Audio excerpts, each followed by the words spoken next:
इम्तियाज़ गुल साहब, अब से थोड़ी देर पहले एक खबर आई है और वो खबर शायद आपकी नज़र से गुजरी हो कि पंजाब हुकूमत ने, जो निगरान हुकूमत है, उसने ये फैसला किया है कि सूबे भर में प्लास्टिक रोड्स मुतारिफ करवाई जाएंगी और इसके हवाले से जो मंसूबा है वो 3 माह में मुकम्मल कर लिया जाएगा। फिर ये कहा गया कि जनाब म्यार उसका बेहतरीन होना चाहिए, ई टेंडरिंग होनी चाहिए।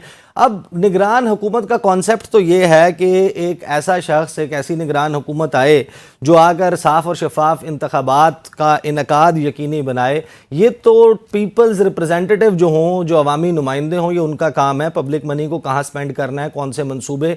यहाँ पर जो केयर टेकर सेटअप बैठा हुआ है वो आटे के थैलों पे तस्वीरें लगवा रहा होता है, वो प्रोजेक्ट्स का इफ्तिताह करने जा रहा होता है, पुराने हुकूमत के प्रोजेक्ट्स को ख़त्म कर रहा होता है। तो अब इसी वजह से ये सवाल भी पैदा हो गया कि जो सेंटर में, मरकज़ में आना है सेटअप, वो भी शायद इसी किस्म का होगा। कोई माहिर मईशत आएगा और वो फिर बैठकर ये सारे इंतज़ार करेंगे कि इसने वापस कब जाना है।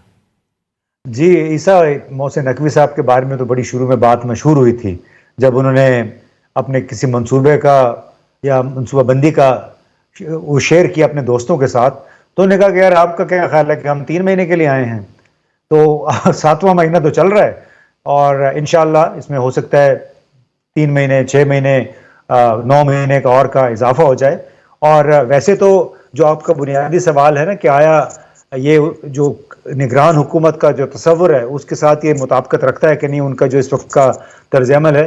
तो जनाब, मैं कानूनी या आईनी माहिर नहीं हूँ, लेकिन जो कॉमन सेंस की बात है कि निगरान हुकूमत का बुनियादी एक काम होता है वो इंतखाब कराना है। उसके अलावा तरक्याती स्कीमें और बड़े कलीदी किस्म की ट्रांसफर्स, पोस्टिंग्स, ये उनका काम नहीं होता। तो जिस तरह एक मर्डर किया गया, कत्ल किया गया निगरान हुकूमत के तस्वुर का, ऐसे लोगों को चीफ मिनिस्टर ला के खैबर पख्तूनख्वा और पंजाब में, जो कि बड़े नोन आलत मुख्तदर हलकों के साथ करीब हैं और बड़ी शख्सियात के बड़े करीबी दोस्त माने जाते हैं, रिश्तेदार हैं, तो यही कुछ मेरा ख्याल है कि इसी अगर कॉन्सेप्ट पे अमल किया गया तो कोई हमें परेशानी नहीं होनी चाहिए कि फिर वफाक में यानी इस्लामाबाद में किस नौयत की हुकूमत आएगी। ये बड़े लोग हैं, इनकी अपनी एक रियासत है, रियासत में ज़ाहिर है इनकी जो मर्जी वो करें। सही। इम्तियाज़ गुल साहब, आई अंडरस्टैंड कि आपको जाना है। रफ़ीक रजवाना साहब, मुझे बताइएगा। थैंक यू सो मच इम्तियाज़ गुल साहब, आप अंदाज़ा है कि आपने जाना है तो आप जा सकते हैं। रफ़ीक रजवाना साहब, वो दवाई जिससे आपने तहरीक इंसाफ का इलाज किया, वो कड़वी कुसेली दवाई, अब शायद लग रहा है कि वो आपके चखने का वक्त आ गया है। कोई आइन कानून में गुंजाइश मौजूद है कि केयर टेकर सेटअप को एक्सटेंड कर दिया जाए कुछ 6 माह, 8 माह, किसी भी बुनियाद पे? ये दवाई किसका नाम लिया है, कहाँ से मिलती है, कुछ हमें भी बताएं। ये दवाई जो हमें बताया गया यहाँ पर बैठ कर के कोई मसला नहीं है। अगर 90 रोज लिखा हुआ भी है आइन की किताब में, तो क्योंकि फंड्स मौजूद नहीं है, सिक्योरिटी नहीं है, लिहाजा एक ही दिन पे इलेक्शन होना है, आइन की फलां से। ये तो अदालत में जेर समाअत था, वहां से अब किस्सा खत्म हो गया। वो अंग्रेजी में कहते हैं ना sir, testing one's own medicine, मैं उसका हवाला दे रहा था। नहीं, वो फैसला ही गलत था। असेंबली ने 2 तोड़ के पाकिस्तान में मुख्तलिफ औकात में इलेक्शन कराने, ये बात लंबी बहस हो जाएगी। उसको इस तरह से एक, लेकिन अब आपको क्या लगता है? अब तो कोई सी दवाई की जरूरत नहीं है, आइन में सारे नुस्खे लिखे हुए हैं, उसके मुताबिक, आइन के मुताबिक काम चलेगा। तमाम नुस्खे, हर बीमारी का इलाज है। फिर ये गुफ्तगू क्यों चल रही है कि कोई ऐसा शख्स आएगा जो बैंकिंग सेक्टर पे रहा है, मईशत को समझता है? आपको नहीं लगता, और मुस्लिम लीग नवाज का क्या मौक़िफ़ है कि क्या क्वालिटी होनी चाहिए उस शख्स में जो निगरान वज़ीर आज़म बने? देखिए, बात ये है कि मुझे आपके मीडिया के दोस्तों से एक डिफरेंस ऑफ ओपिनियन है, इख्तलाफ राय तो नहीं है। मेरी राय ये है कि तकरीबन प्रोग्राम कोई आप भी करते हैं और भी अभी भी मफरूजों पे करना छोड़ दें, नाराज ना होना, मेरा भी राइट है। जी बिल्कुल। मफरूजों पे करना छोड़ दें कि अब ये कहा जा रहा है, फलां कहा जा रहा है। वो तो लीडर ऑफ अपोजिशन के साथ मिलके उन्होंने फैसला करना है, मशावरत करनी है और हो जाएगा, ठीक है। इस पर पीटीआई एक बयान दे रही है कि हम स्टेक होल्डर हैं, हमसे मशवरा नहीं किया गया, ठीक है जी। अब बात यह है कि उनकी ये बात अपने तय हो सकती है, ठीक हो, आइन में इसकी गुंजाइश नहीं है, नंबर 1।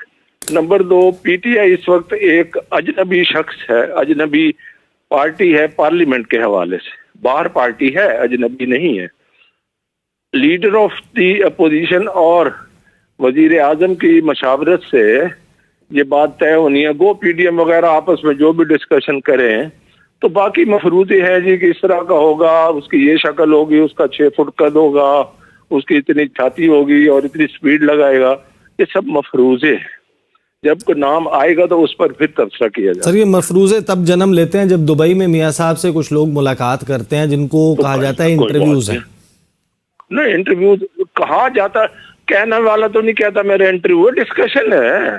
سر محسن نقوی صاحب نگران وزیر اعلیٰ بننے سے پہلے ایون فیلڈ اپارٹمنٹس کی سیڑھیوں سے برآمد ہوئے تھے, اس کے بعد وہ ہمیں نگران وزیر اعلیٰ بنے ہوئے نظر آئے.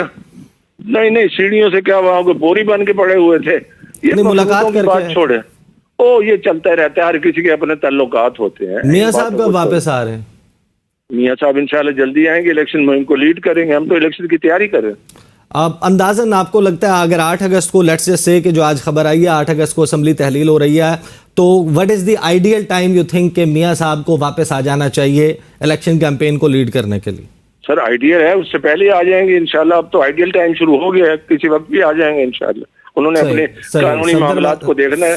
صحیح. صفدر عباسی صاحب, ڈو یو تھنک کہ میاں صاحب جو ہیں وہ نئے چیف جسٹس کے آنے سے پہلے آ جائیں گے؟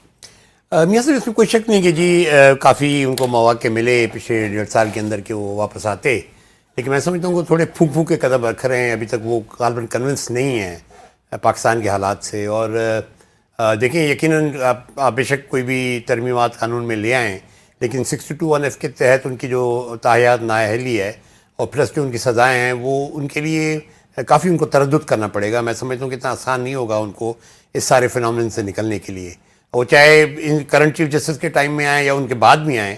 تو یہ جو ایک ان پہ لگی ہوئی ہے آئی تھنک آئینی اور قانونی قدغن, اس کو آسانی سے غالباً نہیں نپٹایا جا سکتا آنے والے دنوں میں. اب یہ تو بہرحال میاں صاحب کے اوپر ہے کہ جی وہ کس حد تک جو ہے اس کو لے رہے ہیں. اور آنے کے بعد ٹرسٹ ایشو کس کے ساتھ ہے؟ وہ اداروں پہ ٹرسٹ نہیں کر رہے, وہ ان کے بھائی کی حکومت ہے. جو الزام آج آپ خان صاحب پہ لگا رہے ہیں وہی الزام ایک زمانے میں میاں صاحب پہ لگتا تھا. اور اگر آپ ان کی بھی تقریریں دیکھیں تو وہ بھی تقریریں کوئی اتنی سودنگ نہیں تھی بہت سے کانوں کے لیے. تو ابھی بھی آئی تھنک کہ میاں صاحب کی رائے اور اس کے اندر شاید ابھی بھی محسوس کیا جا رہا ہو کہ جی وہی ان کی رائے ہے, کوئی رائے میں اتنی بڑی تبدیلی نہیں آئی.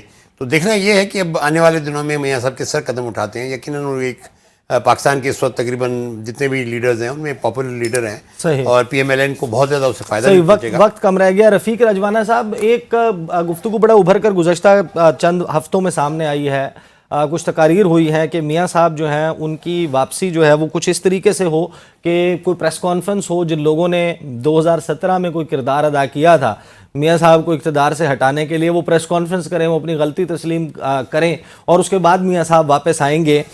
تو آپ کو لگتا ہے کہ اس حوالے سے کوئی سکسیس ہے, یا میاں صاحب آئیں گے, جیل جائیں گے اور اپنے عدالتی پروسیس کے ذریعے اپنے آپ کو ایگزونریٹ کروائیں گے؟ چلیں جی, رفیق رجوانہ صاحب سے جو ہے وہ رابطہ جو ہے وہ ختم ہو گیا ہے, اور پروگرام کا وقت بھی ختم ہو گیا. دونوں چیزیں اکٹھی ختم ہوئی ہیں, لہٰذا یہ جو الوداعی تقاریر اور تقاریب ان کا اہتمام ہو رہا ہے. آپ کو پتہ ہے کہ آج کل بالکل کلوزنگ حکومت کا, اور 8 اگست 9 اگست ایک دن شاید پہلے کر لیں 7 اگست, لیکن لگ بھگ یہی وہ وقت ہوگا جس وقت موجودہ حکومت رخصت ہو جائے گی. آج کے پروگرام کا وقت ختم ہوا, انشاءاللہ کل آپ سے پھر ملاقات ہوگی. اجازت دیجیے, اللہ حافظ.